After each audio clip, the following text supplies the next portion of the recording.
Good morning students.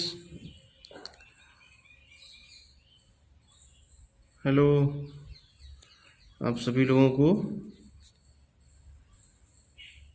इस corona के दौरान यूट्यूब वीडियो और पीडीएफ स्टडी मटेरियल के थ्रू जो पढ़ाई करनी पड़ रही है उसको बहुत ही सीरियसली करिए।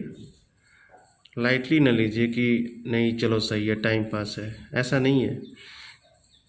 इस बात को आप लोग समझ लीजिए कि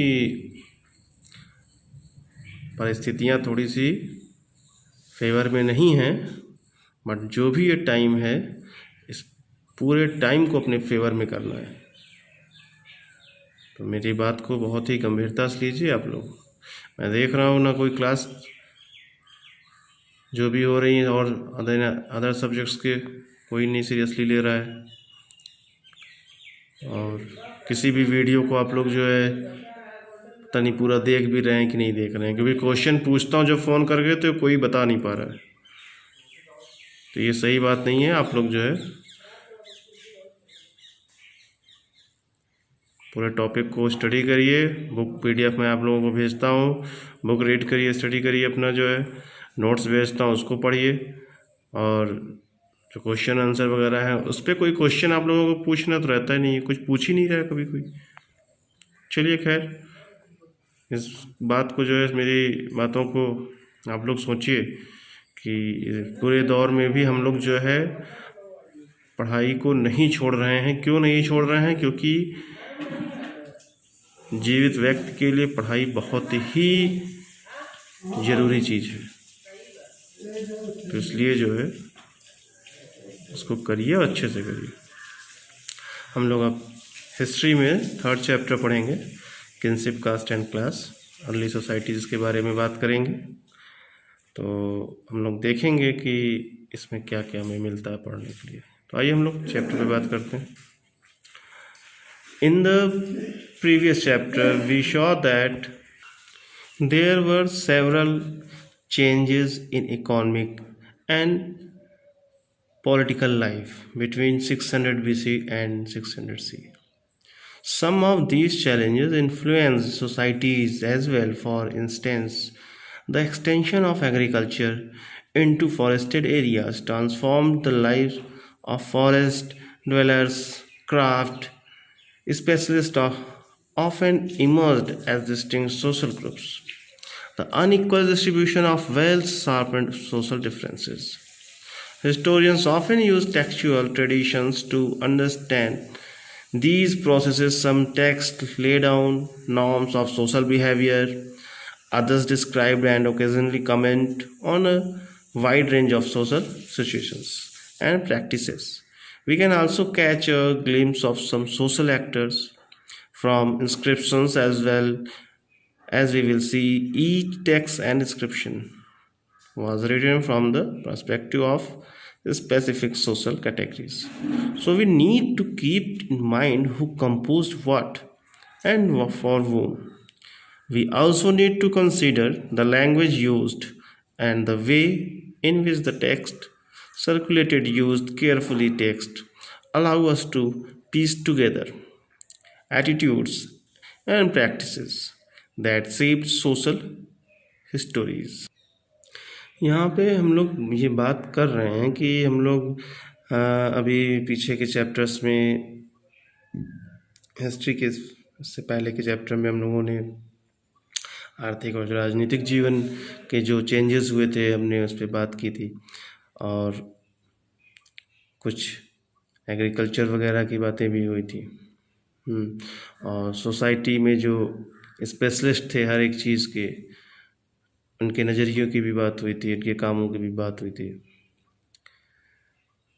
और हम लोगों ने कुछ साहित्यिक जो परंपराएं थी, सामाजिक व्यवहार करने के मानदंड स्थापित थे, ऐसे ग्रंथों के बारे में भी अब हम लोग देखेंगे कि किस कह सकते हैं कि ऐसे जो साहित्य थे जो जिनसे कि हमें अपनी परंपराओं का पता चलता है, रीति रिवाजों का पता चलता है। उन सभी चीज़ों के बारे में हम लोग अध्ययन करेंगे इस चैप्टर के थ्रू। जो जो भी हमें इंस्क्रिप्ट्स मिले हैं, अभिलेख मिले हुए हैं, उनके थ्रू जो भी ऐतिहासिक अभिनायकों की झलक हमें मिलेगी, और जो रिलीजियस बुक्स मिलेंगे हमें, और हर बुक्स के थ्रू कुछ ना कुछ स्टोरीज़ मिलेंगी, और उन स्टोरीज़ के थ्रू हमें कुछ ना कुछ एक मैसेज मिलेगा जिसको कि हमें देखना समझना है।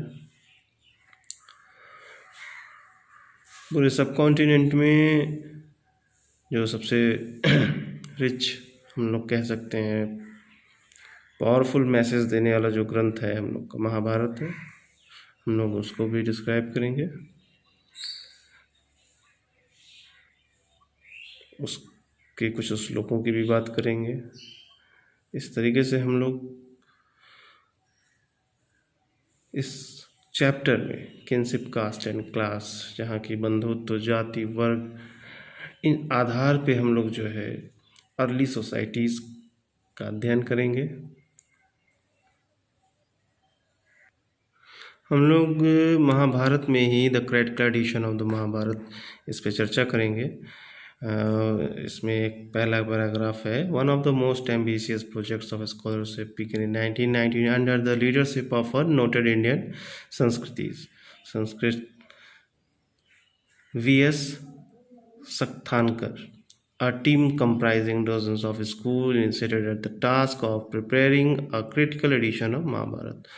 What exactly did this involve? Initially, it meant collecting Sanskrit manuscripts of the text written in a variety of scripts from different parts of the country.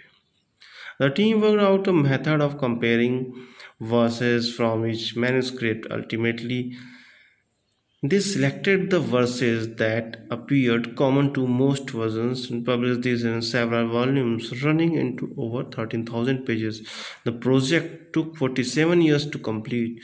Two things become apparent. There were several common elements in the Sanskrit version of the story, evident in manuscripts found all over the subcontinent, from Kashmir and Nepal in the north to Kerala and Tamil Nadu in the south. Also evident were enormous regional variants in the way in which the text had been transmitted over the centuries.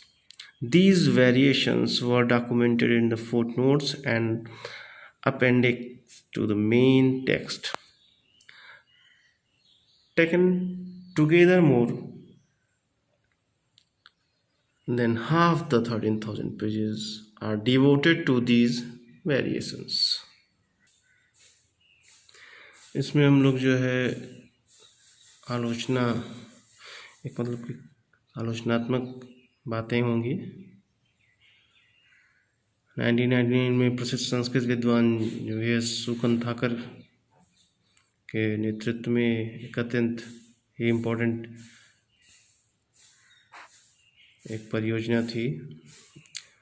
Mahabharat का समालोचनात्मक संस्करण तैयार करने का जिम्मा उठाया गया था।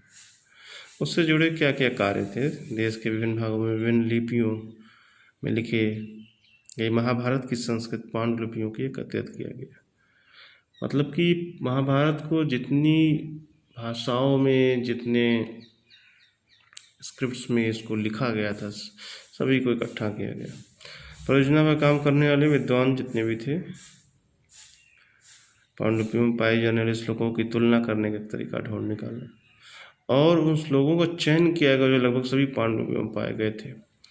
उनको फिर पब्लिश किया गया 13,000 पेजेस में फैले अनेक ग्रंथ खंडों में किया।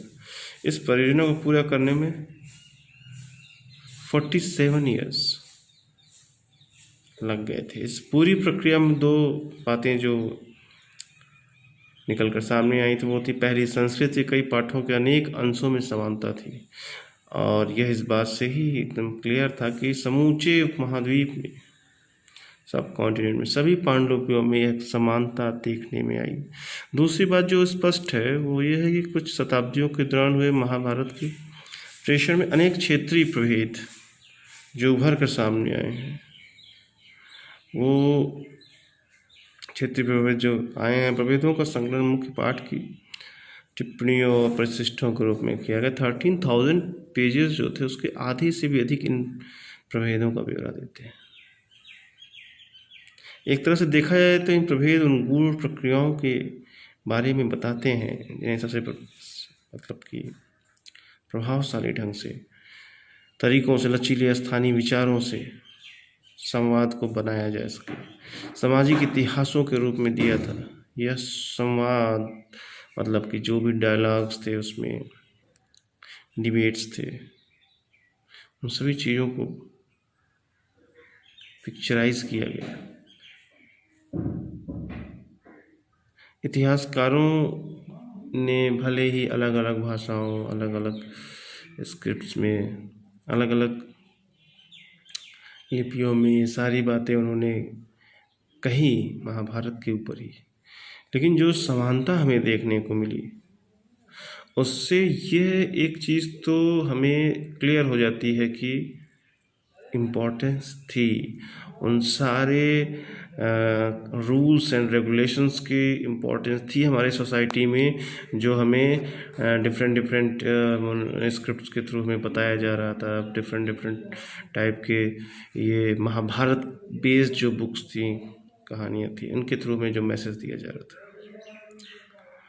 हम लोग नेक्स्ट टॉपिक पे बात करेंगे। ये वीडियो थोड़ा सा लंबा हो गया है और उसमें हम लोग जो है किनशिप और मैरिज के बारे में बात करेंगे, और इस तरीके से हम इस वीडियो के थ्रू जो है आप लोगों को बताएंगे कि इतिहास का अध्ययन वाकई हमें क्यों करना चाहिए।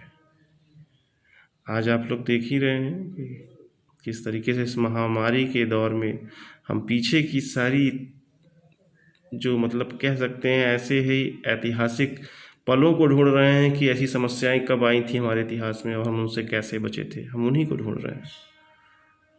लोग जो है बचने की कोशिश कर रहे हैं, पुरानी दवाइयों को फिर से ढूंढा जा रहा है। खैर, इतिहास का अध्ययन अपने आप में बहुत ही ज़रूरी है, और क्योंकि हर इंसान का अपना एक इतिहास होता है।